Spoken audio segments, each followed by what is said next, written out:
Welcome everyone. As you can see, Nick unfortunately won't be joining us today.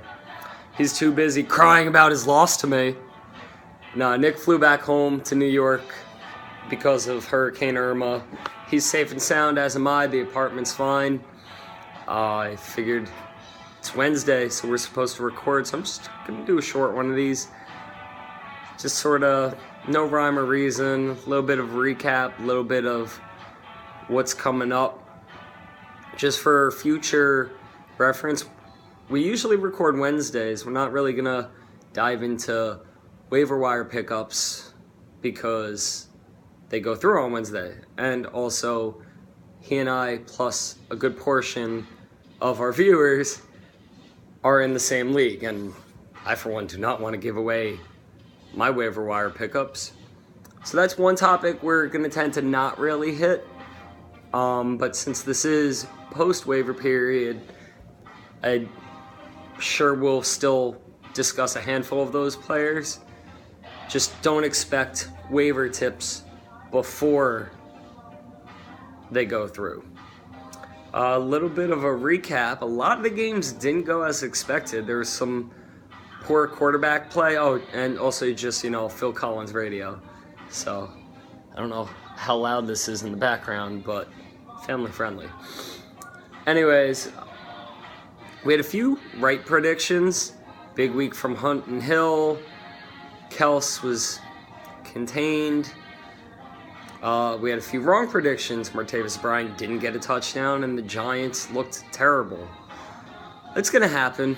No one's perfect. I take some pride in being right about the Thielen call and a handful of them, but you win some, you lose some. That is the game we play.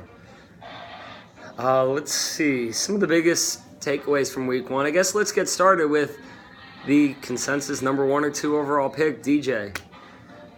If you drafted David Johnson, you're sort of caught between a rock and a hard place because he's having surgery, going on IR. Arians is saying they hope to have him back for Christmas, which I believe is against my Giants, unfortunately.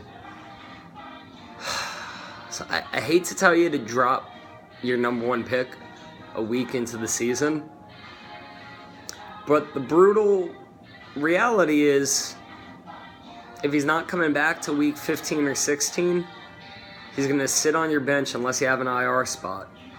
Not only did you use your number 1 pick to get him, in most leagues, you're last on the waiver wire. So odds are you didn't get Cohen or any of those fill-ins, Buck Allen.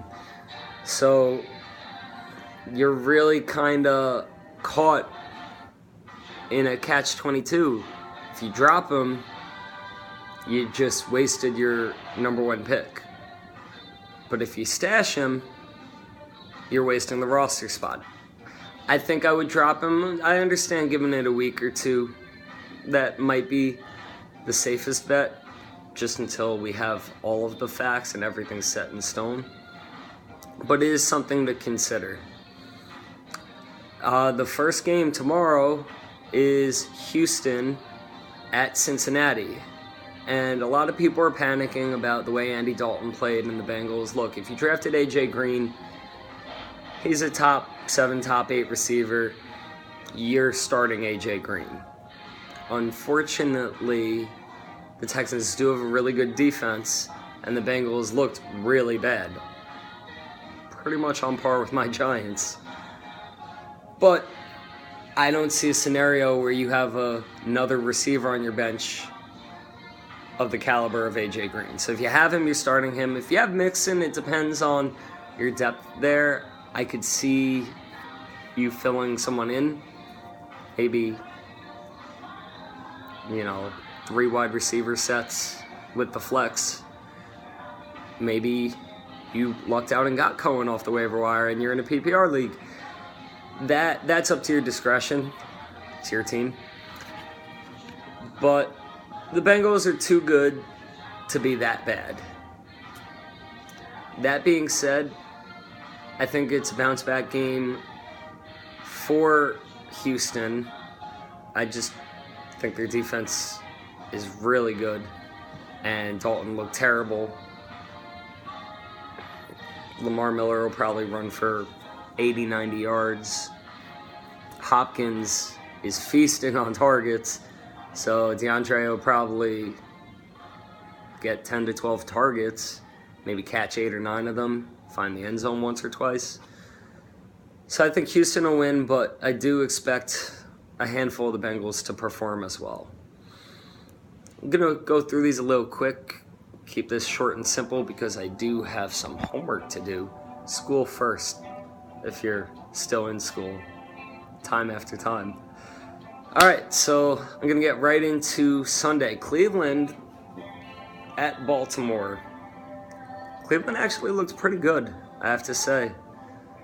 Kaiser may be the real deal, and, you know, I'd wait and see for another week or two before going out and grabbing him, but he performed pretty well. So if you have the extra bench spot, or if you really need a quarterback or in a deep league, I guess go for it. I just like the more proven thing. For example, if you have Kareem Hunt and he just dropped a 40 burger for you, you may or may not be fielding offers for LaShawn McCoy or Melvin Gordon. They've done it consistently for a lot longer than the guy who made his debut last Thursday. And I find comfort in that. I like the proven entities. So, you know, Hunt might be the number one running back. It might have been like Diggs last year in game one, where he's not going to come close to that. I think Diggs is really good. He was hurt half the year, and now they have a lot more options, open things up for him. Point being, I like the one that's consistently performed for years. So if you're fielding offers like that for McCoy or someone, Devontae Freeman, I say take it, but it's up to you. Anyways, Browns at Baltimore. I'm not really... This game could go either way, I'd say. You know what? The Browns need some love. I'm going to give it to Cleveland. I'm going to say Cleveland wins 17-14. And Terrence West will be utilized a lot with the loss of Woodhead. Buck Allen as well. For the Browns, I think Isaiah Crowell has a better game. I know Baltimore's defense is pretty good, but I could see him throwing for 60, 70 yards. Buffalo at Carolina. All right, so in this game, I expect the Panthers to win pretty convincingly. Jonathan Stewart was utilized a lot more than a lot of people expected week one, and I, unfortunately, being a McCaffrey owner, do expect that trend to continue. I feel like Stewart will be getting a lot of the goal line work, which is unfortunate, but McCaffrey, as you saw, does it all. So he'll make up for that on third down, through the air. He'll be on the field a lot. They both will be utilized, so feel free to activate both of them. For Buffalo, Zay Jones is going to keep getting targets, as is Jordan Matthews. They're the best options. Clay as well at tight end. If you have Hunter Henry and you were panicking, if you have the extra bench spot, I wouldn't drop Hunter Henry for Charles Clay if you can keep both of them and take a wait-and-see approach.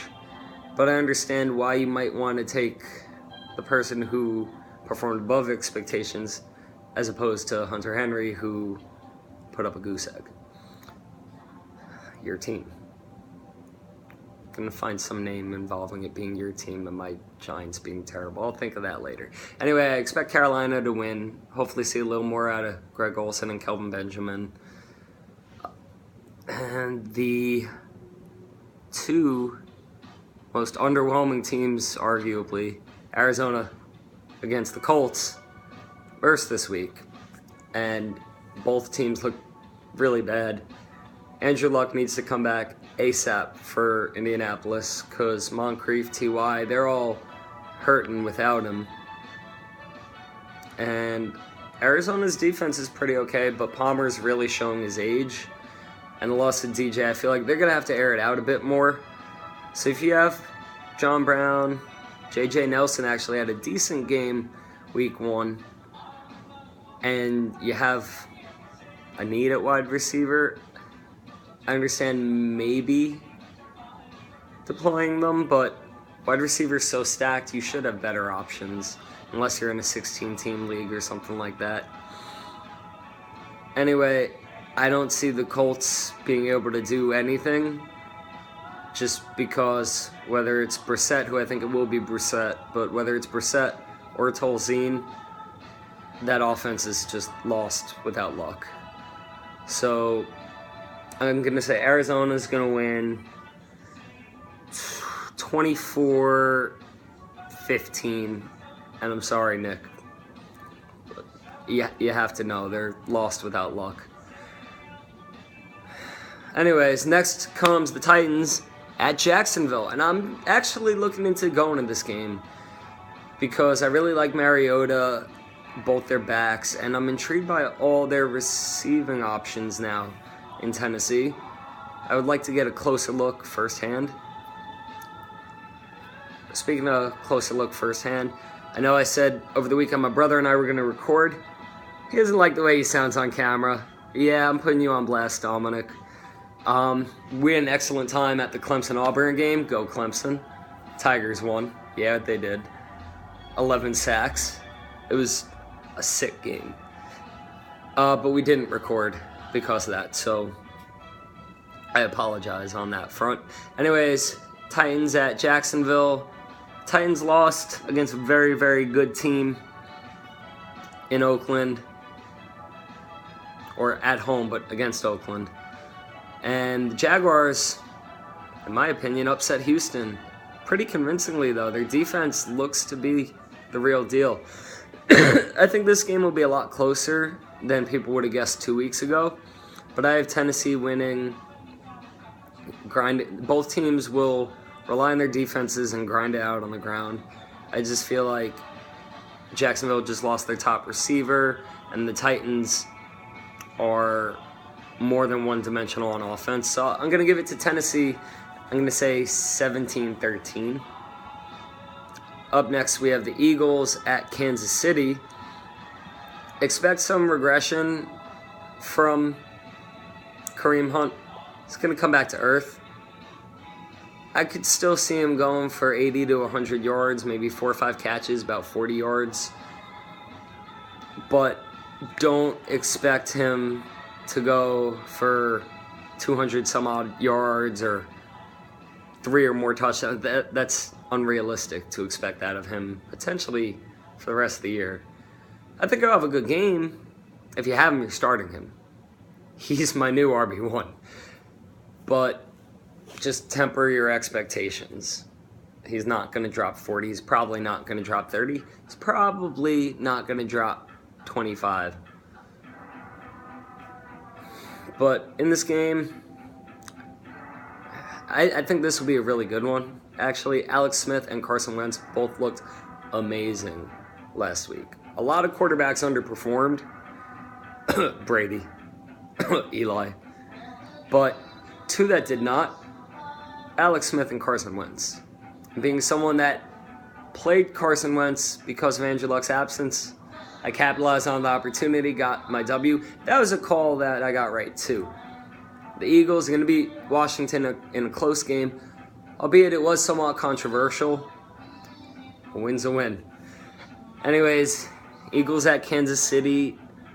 I'm going to give this to the Chiefs. I think this will be a close and exciting game. I'm going to say 24-22. I expect Aguilar to regress a bit, and Alshon won't be shadowed by Josh Norman this game. So expect Alshon Jeffrey to bounce back. This should be a decent campaign for him to prove why he was a solid 3rd or 4th round target. I also expect on Kansas City's side, Travis Kelce to have a solid game here. Maybe 60 to 70 yards. He'll get in the end zone once.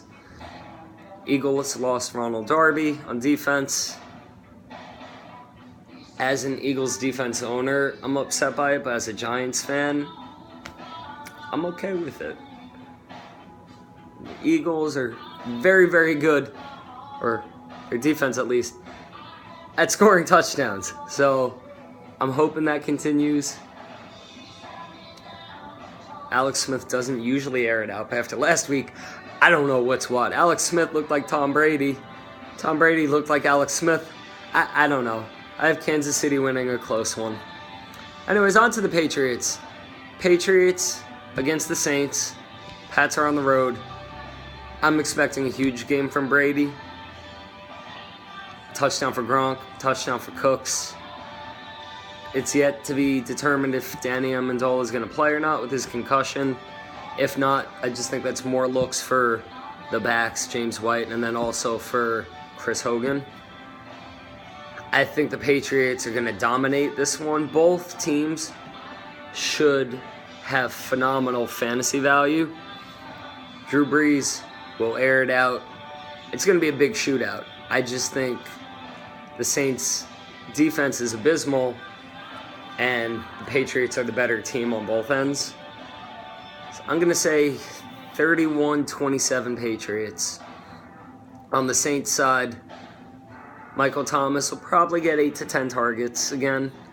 Find the end zone once. Ted Ginn probably get decent usage as well. Both Brady and Brees love to spread the ball, so it's really hard to predict who's going to get the targets and where. Just expect a lot of usage from the receivers on both ends. In regards to the Saints' backfield, not touching that one. Not touching that one. Everyone's all about this rookie Kamara. They have Adrian Peterson and Mark Ingram, both of which have been phenomenal in the past 1 week. I don't know, and if anyone's telling you otherwise, they're lying to you. No one knows how that backfield's going to shake out. Don't use any of them. Still in the last two 1 o'clock games, we have the Vikings at Pittsburgh. And Pittsburgh almost blew it last week, but they play a lot better at home. That being said, the Vikings look like a pretty complete football team, and I know my dad's thrilled to hear that. But they do. They really do. So I'm going to say they're going to get the upset. I feel like Kyle Rudolph will have a pretty good game here. Maybe 5-6 catches, 50, 60 yards, and a touchdown. I say Rudolph gets in the end zone. Diggs and Thielen, we'll see. I mean, I said last week that last year was the first year multiple receivers for Vikings in a while have had fantasy relevance, and that trend looks to be continuing into this year. I would just like to see it for another week or so. It's sort of like the situation in Denver where either Demaryius has a really big game or Sanders does. I feel like that might be more of the Vikings' norm. It's going to be either Diggs or Thielen usually, as opposed to last week where they both went off. They went off because they're playing the Saints, which is why you should start all your Patriots this week. But I'd say either Viking receiver, you should feel confident as a flex play, but I wouldn't feel comfortable starting them both. That's just me personally. For the Steelers, I think Martavis Bryant will bounce back. He's too talented to not have fantasy relevance. Antonio Brown is going to get his. He always does. And Le'Veon Bell as well. He sort of underperformed last week, but he's been a top 2 or 3 pick every year in fantasy, and he's been a top 2 or 3 back every year that he's healthy and not suspended. It's only a matter of time before he breaks out. So the Vikings have really good defense, but I feel like he'll still go for 80, 90 yards and a touchdown. One other thing, Dalvin Cook looks to be the real deal. If you drafted Latavius Murray, at this point he's nothing more than a handcuff. So if you need that spot for a more pressing need or if there's a more appealing option, I'd say go for it, because Dalvin Cook got 22 carries last week, 127 yards, and looked really good doing it. So no reason to hang on to Latavius if you have another need. If you have Cook, keep him. He's your handcuff. But Dalvin Cook looks pretty good. Sam Bradford, too, looked really good that game. He's got all his healthy weapons. The line looks better. They went through a whole transition period last year. So this is the first year from the offseason going forward where everything was put in place. And it's sort of exciting to see. I drafted Bradford 2-3 years ago and thought he was going to have a great year on the Eagles, which he didn't. And then he ended up getting traded to the Vikings. But I was happy to see him do it last week, and I hope that continues. Sort of made of glass, but if he's upright and plays like he did last week, sky's the limit. And the last 1 o'clock game will be Chicago against Tampa. There's no tape on Tampa, and they're the better team. I know Chicago looked good last week, but I have Tampa winning this. I'm going to say 27-18. I think Cohen will be used. If, due to injuries, he's your best option, go ahead and activate him. And actually, Jordan Howard just popped up on the injury report. I think it's his shoulder. So monitor that very closely, too. If he seems limited or 50-50, absolutely play Cohen. Kendall Wright should see an uptick in targets due to Kevin White's injury. And I think that's why Cohen's going to be utilized a lot more going forward. So start both backs. You feel more comfortable starting Jordan Howard, but start both backs. I wouldn't touch Glennon. There's better options out there. On the Buccaneers side, Chicago's defense came to play last week, but if you drafted Jacquizz Rodgers either as a fill-in for while Doug Martin's gone, he looked good last year. They like him in Tampa, so I'd say put him in your RB2 spot. And then there's no way you're sitting Mike Evans or Deshaun Jackson. They're too good not to. Deshaun's got a little bit of boom or bust, but I think we've seen the best of Chicago's defense, and I fully expect Tampa to be a really good offense this year. So go ahead, fire up all your bucks. In regards to your Bears, I wouldn't start Kendall Wright. Just start your backs, and that's about it. Keep an eye on Zach Miller, though. He had a great year last year, and it's intriguing with how thin the Bears are at receiver. Maybe they turn the tight end a bit more. Just something to take note of. Anyways, on to the 4 o'clock games. We have the Dolphins, who again did not play last week, against the Chargers, who lost in a heartbreaking Monday night game. The kicker in his debut made, I think it was a 44-yard field goal, but got iced on it. Timeout before the snap. And then it was tipped the second time. So they lost. Denver hung on. It was kind of heartbreaking for Phillip Rivers and all of them. But Melvin Gordon looked good. Tyrell Williams looked good. I think Keenan Allen will be used a lot. I think the Dolphins are going to run a lot in this game. And I think J.J. is better than C.J. Anderson. So I'd say J.J. will probably go for about 90 yards. Find the end zone once, maybe twice if they get close. And out of the Dolphins receivers, if you're in PPR, fire up Jarvis Landry. But either way, I feel like Devontae Parker's the new number one option in Miami, just based on Cutler's history and the chemistry they showed in the preseason. Myself, I own Devontae Parker in 2 leagues, and I'm planning on using him in one. And in the other, I'm hoping the Odell Beckham injury has some clarity about whether or not he's going to play.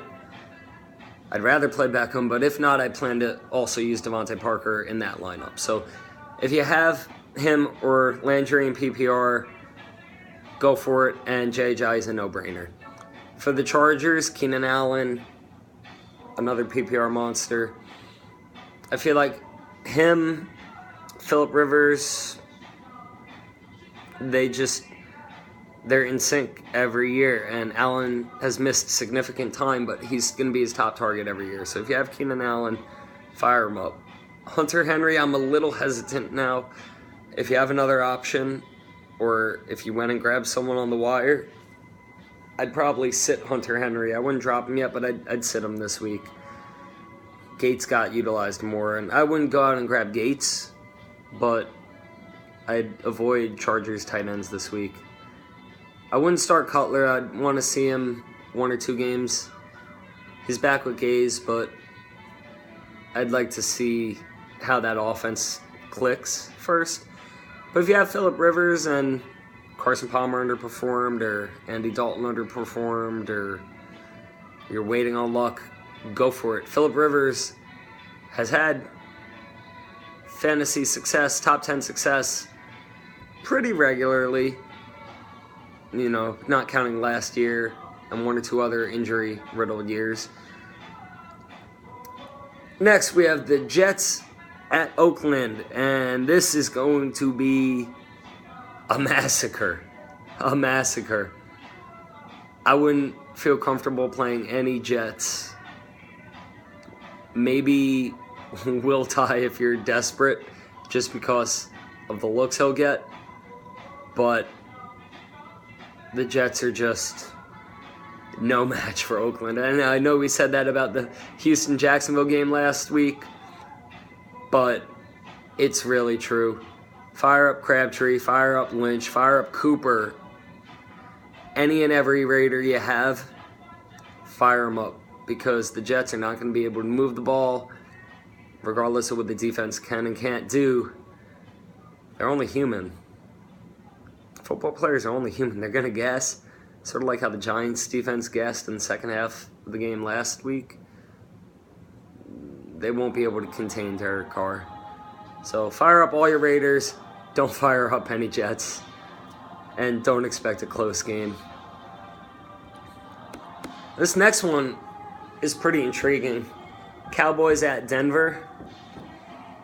Zeke's going to play again.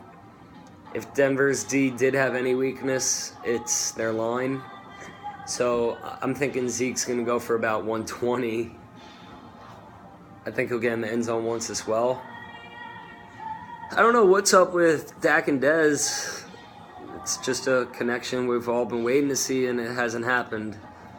If you drafted Dez, it was probably in the first or second round. I feel like you really, unless you have a better option, which you might, considering they're playing Denver, if you have a better option, you might want to look into going that way. There's a chance Dez finds the end zone, but I just haven't seen that connection yet. And against the Broncos on the road, I don't think this would be the week. So if you have anyone at Dallas, the only one you'd really feel comfortable with is Zeke. Jason Witten had a great game last week against my G-Men, but he does every year against the Giants, and then not much else beyond that. Not to say it's fool's gold, he just sort of has our number. So I wouldn't play Jason Witten this week. I'm sure you have more consistent option.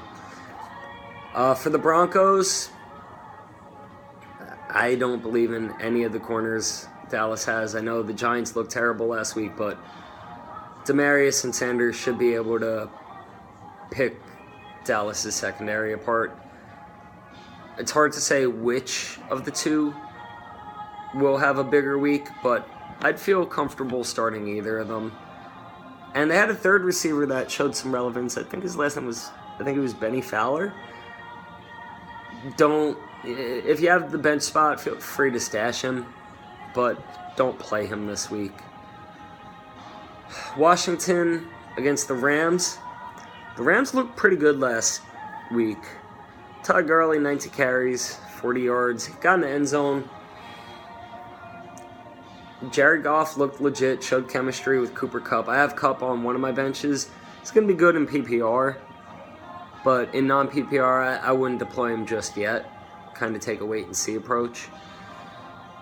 But Sammy Watkins should have a pretty decent campaign in this one. I really like Kirk Cousins. He's been consistent since he took that Redskins starting quarterback job. So I sort of expect him to bounce back, but the Rams have a good defense. They're home. And Cousins has all these new weapons. He has to develop that chemistry.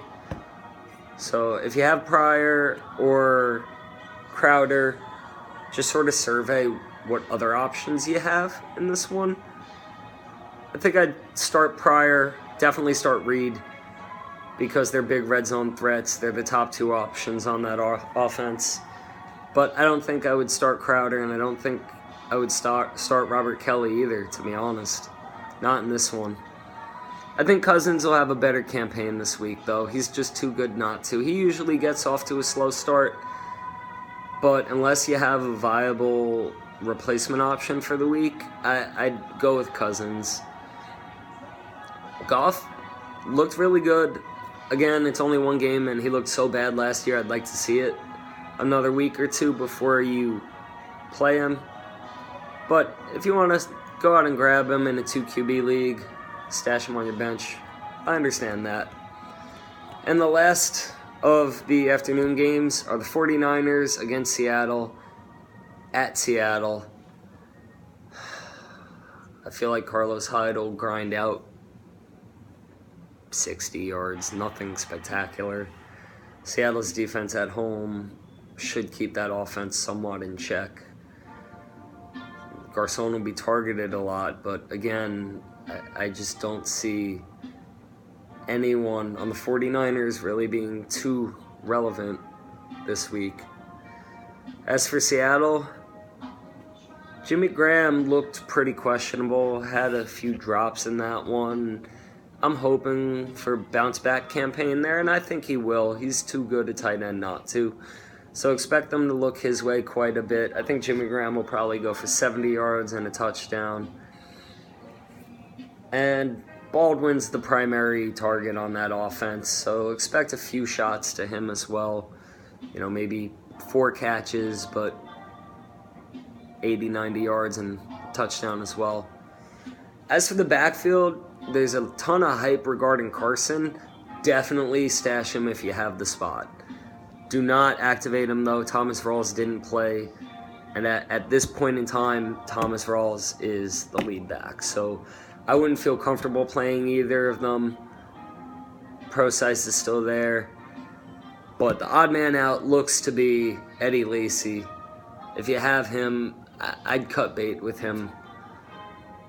Just that backfield is so crowded, and with Rawls being the guy, Carson being the up-and-comer, and Procise being the pass catcher, Lacy's just not going to get used. He might not even be on Seattle by the end of the season, so I'd cut bait with him. There's enough out there where you could find someone with more upside. But yeah, if you have Seattle's defense, Russell Wilson, Doug Baldwin, or Jimmy Graham, those are the 4 for this week. Green Bay at Atlanta. Expect an amazing shootout in this Sunday night game. It's at Atlanta, and Green Bay's actually got a pretty good run defense. So if you have Devontae Freeman, you're starting Devontae Freeman. Just keep your expectations in check. He'll have to grind to get his yards in this one. And, I'd say 15 carries, maybe 85 yards. But if you have Julio, fire him up. Tyler Gabriel looked okay parts of last year and in week 1. So I get the stash, but I wouldn't play him. So on Atlanta's side, the only ones you're really comfortable with are Julio and Matt Ryan this week. And I know Austin Hooper, who helped me win one of my leagues last week, across the board, I'm 1-0 in all 3 of my leagues right now, so knock on wood, but I will pat myself on the back. Austin Hooper, 2 catches, 128 yards, and a touchdown last week. But the bulk of that came on a broken play. It's good to see someone, an athletic tight end, go for 40-plus yards on multiple catches in one game. But that depends. I drafted him as a backup. I only started him last week because of the postponed game, Doug Martin's suspension, McFadden losing his starting job. Everyone on my bench did not play. My bench scored 0 points last week. So I was forced to use Hooper, and someone was looking out for me. Austin Hooper was. Yeah, he was. But I feel like most people drafted him as a backup, so I'd give it another week or two to see how that pans out. He had a great week, and I think he's going to have a good season ultimately, but he only had 2 catches last week. I'd like to see a little more before I feel comfortable starting him on a weekly basis. As for Green Bay, fire up all of them. Fire up all of them. Ty Montgomery looks to be an every down back. They seem comfortable with that. And Jordy Nelson, Devontae Adams, and Randall Cobb. That is going to be intriguing to see how that plays out. Because a few years ago, Cobb was the number 2 option behind Jordy. Last year, Devontae broke out. And now they both seem healthy. And Cobb was the most targeted receiver last week, and he played pretty well. So if you have Jordy, you're starting him. If you have Rodgers, you're starting him. Devontae and Cobb. I wouldn't bench Devontae for Randall Cobb, but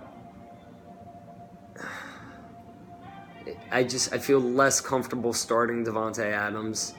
It's definitely worth starting due to the matchup, but I just don't have any clarity on how that's going to go. Who's going to be the number 2 option behind Jordy?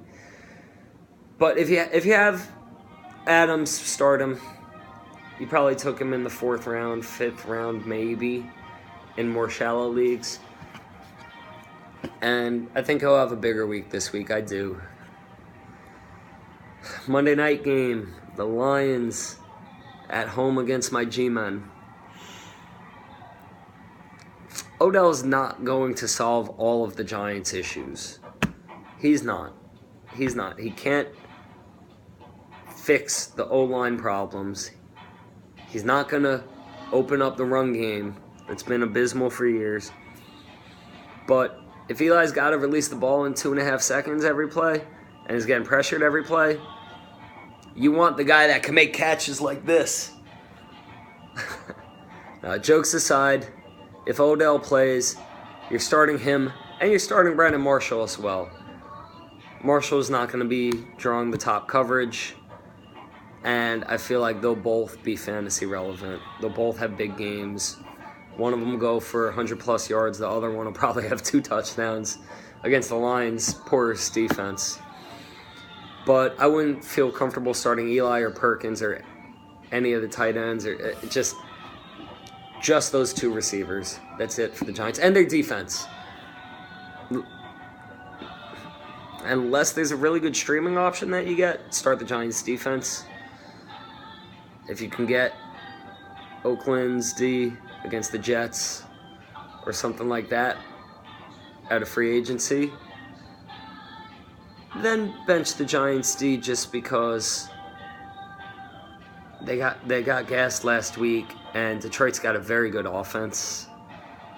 Stafford is a very good quarterback. They put up points to make up for their defense. So this could be a high-scoring shootout, which negatively impacts defenses. So if you don't have a better option or you can't get one, start the Giants D. If you do, feel free to bench them. As for the Lions, Golladay had a really, really big week last week. You're starting Golden Tate, especially in PPR. He's the number 1 option on that team, and he's going to be for the entire season. That's pretty safe to say. But if you're looking Golladay, or Marvin Jones. It's sort of like the Davante Adams, Randall Cobb thing. You're not really sure. It's only 1 week. It's hard to tell. But Golladay was one of the top pickups this week, understandably so. I wouldn't really feel comfortable starting him because the Giants have a very good defense. And he is just a rookie. He looks to be the number 3, soon to be number 2 option on that team. But until that comes to fruition, I feel like you have to give it a little more time. As for the backs, Abdullah averaged 2 yards a carry last week. Really didn't look great. So I wouldn't feel comfortable starting any of the Lions backs or the Giants backs. Just avoid the running backs in this game in general. But if you have Stafford, fire him up because he's going to have to throw. Anyways, that sort of completes my analysis of what week 2 is going to be. And we actually had a recommendation from my boy Callie. Very, very smart man. And he wants Nick and I to start posting weekly predictions, just who we think is going to win each game each week. So on our Facebook page, starting next week, week 3, look for that. Nick and I will try and submit him by Monday or Tuesday, but definitely by the time these podcasts are aired. And the podcasts are going to be released either Wednesday night or Thursday morning every week. So that's going to be the general gist for the rest of the season. And we'll discuss more about the players, the matchups, and things of that nature. Any surprises, any injuries. And we'll keep the actual game predictions to our comparison. Have a great night.